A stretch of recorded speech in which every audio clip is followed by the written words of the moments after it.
All right, let's dive in. Today, we're going to take a closer look at a pretty popular morning prayer. We're going to dissect its structure and its themes to really understand its purpose and, what makes it so powerful for so many people. So let me ask you, how do you start your day? Is it a mad dash for coffee? Maybe you hit the gym? Or, let's be honest, maybe you're just scrolling through your phone. We all have our little rituals, and today we're exploring a specific one, the morning prayer, and how it's used to kind of frame the entire day ahead. And this is where it gets really interesting. The prayer basically sets up this contrast. It starts by acknowledging that, yeah, any given day is full of uncertainty, there are countless things that can go wrong, but then it offers a solution, starting the day with prayer as a way to tap into a peace that surpasses human understanding, which lets you face all that same uncertainty, but with a sense of confidence. So how does it do that? Well, we're going to break this prayer down into four main themes, four distinct requests. We'll look at it as a prayer for guidance, then for protection, for inner strength, and finally for opportunity. Okay, let's jump right into that first theme, guidance. This is really the foundation. It's a request for help in navigating the path of the day. And this line, this right here, is the core of it. It's not just about, not messing up. It's an active request to be taught how to make the right choices so that every single step you take becomes a meaningful part of a larger journey. And what's really cool is how comprehensive this request for guidance is. I mean, it covers everything from the big moral choices, like being steered away from temptation, all the way to the internal stuff, like managing your own thoughts and emotions. It's a totally holistic approach to getting through the day wisely. So this need for guidance kind of flows right into the second big theme, a call for protection. This is, of course, a deeply human desire for safety, and the prayer gets into it with some really specific and vivid language. The imagery here is just, wow. It's incredibly powerful. A pillar of fire isn't just some vague wish for safety. It paints this picture of a clear, visible, divine barrier against any and all harm, starting right where you live. And it doesn't just stop at home. The prayer then systematically builds this shield around all the main parts of your day.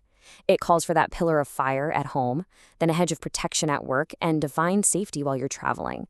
By naming these specific areas, it's proactively tackling the common anxieties we all have, trying to create this feeling of being shielded no matter where you are. And this is a really important point. The protection isn't just about physical safety. The prayer expands the whole idea to include your mental and spiritual well-being. It's asking for a shield from discouragement, from negative people, and from other unseen things that could totally derail your day.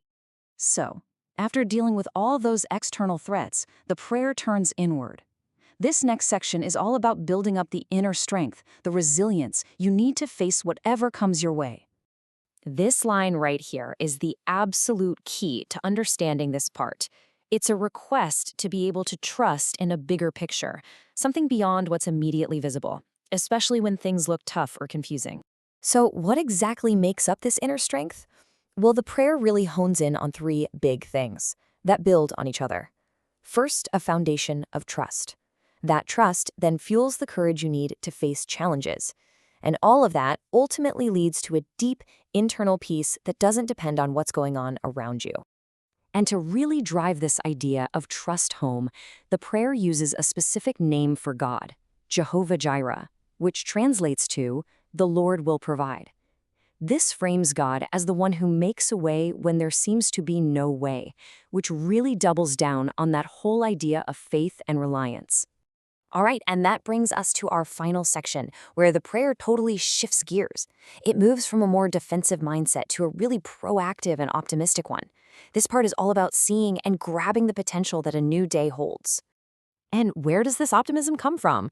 It's all rooted in gratitude. The prayer specifically calls the new day a gift. That simple word reframes the next 24 hours. It's not a series of challenges to get through, but a single fresh opportunity. I mean, this is a seriously forward-looking request, right? It's not just about getting through the day. It's about actively asking for chances to grow, for positive change, for breakthroughs. It's basically a prayer for transformation. And this is such a critical point the prayer makes. It's one thing for a door of opportunity to open, but it's a whole other thing to actually have the courage to walk through it. So the prayer cleverly asks for both, not just for the chance to appear, but for the personal strength to actually seize it. So, to pull this all together real quick, this prayer is built on 4 powerful pillars. It asks for guidance to make the right choices, protection from all kinds of harm, the inner strength to trust and have faith, and finally, the opportunity and the courage to grow. And all of this brings us to a final, bigger question. Whether it's this specific prayer or some other daily practice you might have, it makes you wonder, what is the role of a structured ritual in helping us find focus and peace and purpose in what can be a pretty chaotic world? Something to think about. Thanks for tuning in.